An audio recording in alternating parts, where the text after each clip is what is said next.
सभी भाई बहनों को राम राम। चंदा बागड़ी भजन चैनल में आपका स्वागत है।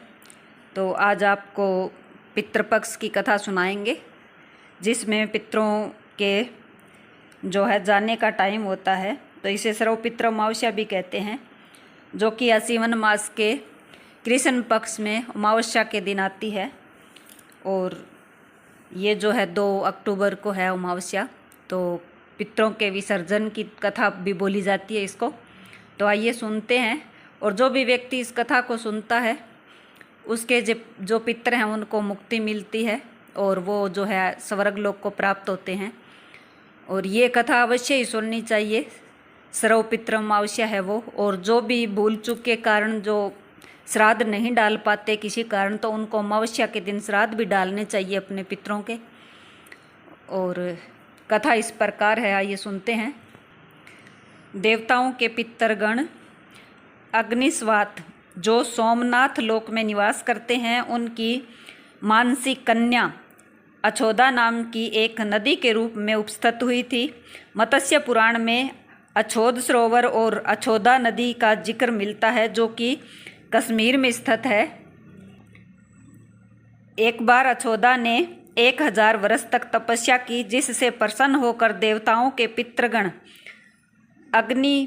अग्निस्वात और बहिष्ठ पद अपने अन्य पितरगण अमावस्यु के साथ अछोदा को वरदान देने के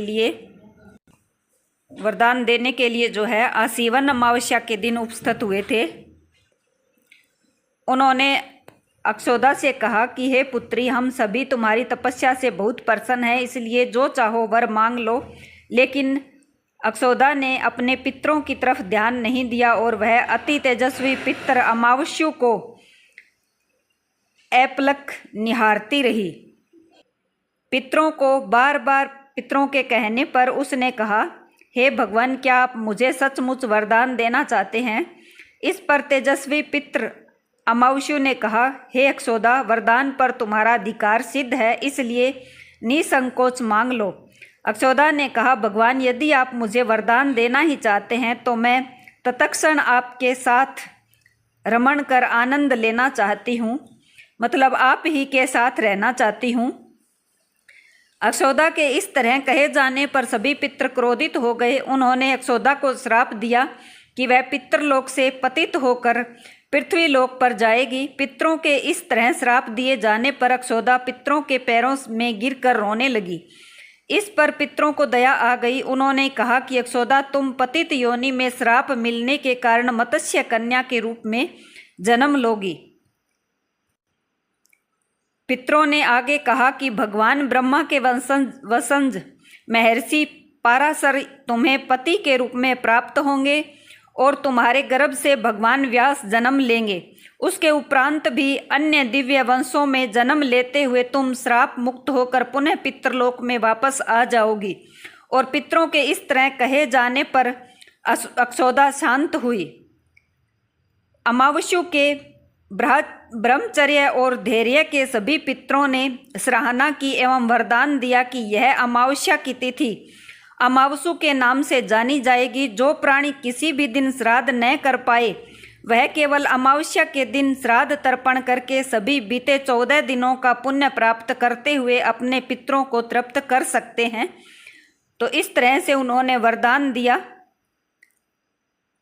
कि जो नहीं कर पाता, मैंने कथा में शुरू में भी बताया है। तो तभी से यह जो है अमावस्या तिथि बहुत ज़्यादा महत्व होने लगा इस तिथि का। और यह तिथि जो है सर्व पितृ अमावस्या या सर्व श्राद्ध पितृ श्राद्ध के रूप में मानी जाती है। उसी पाप के प्रायश्चित हेतु कालांतर में यही अछोदा महर्षि पाराशर की पत्नी एवं वेद व्यास की माता सत्यवती बनी थी। तत्पश्चात समुंदर के अंशभूत शांतनु की पत्नी हुई और 2 पुत्र चित्रागत और विचित्र वीर्य को जन्म दिया तथा इन्हीं के नाम से कलयुग में अष्ट का श्राद्ध मनाया जाता है। तो ये थी कथा। तो कथा आपको कैसी लगी बताना।